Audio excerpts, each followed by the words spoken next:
So the raising of man is all that's required from us in the spiritual work.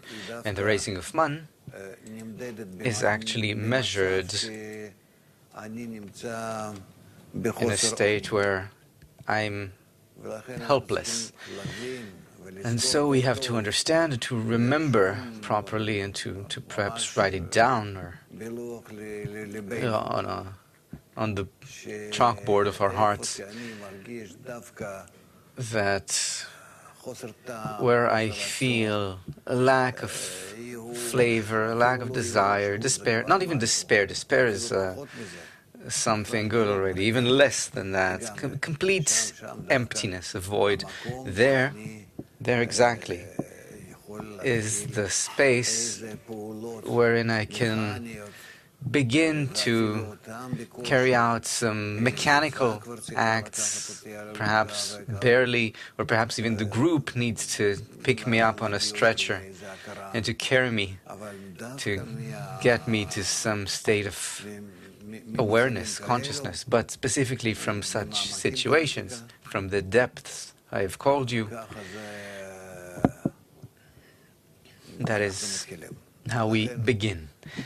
Therefore, the matter of the raising of man, which begins now at Zat of Nikudim, from the bottom up, from the top down, where the system is prepared for us.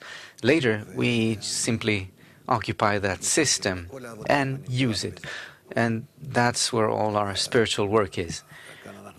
And here, of course, we must understand that even if we understand or don't understand it, this is how the system works. And whether we want it or not, consciously or not, we're constantly in that raising of man, although it's not called man because we don't raise our actual lacks with actual awareness consciously, but nevertheless, that's how it happens. The connection between Malchut and Bina is always renewed, and thanks to that, creation is constantly renewed from the top down. And this is actually, it happens on every degree of the still, vegetative, animate, and speaking, in every particular or general action, within all the particles of creation, even the most inert and inanimate.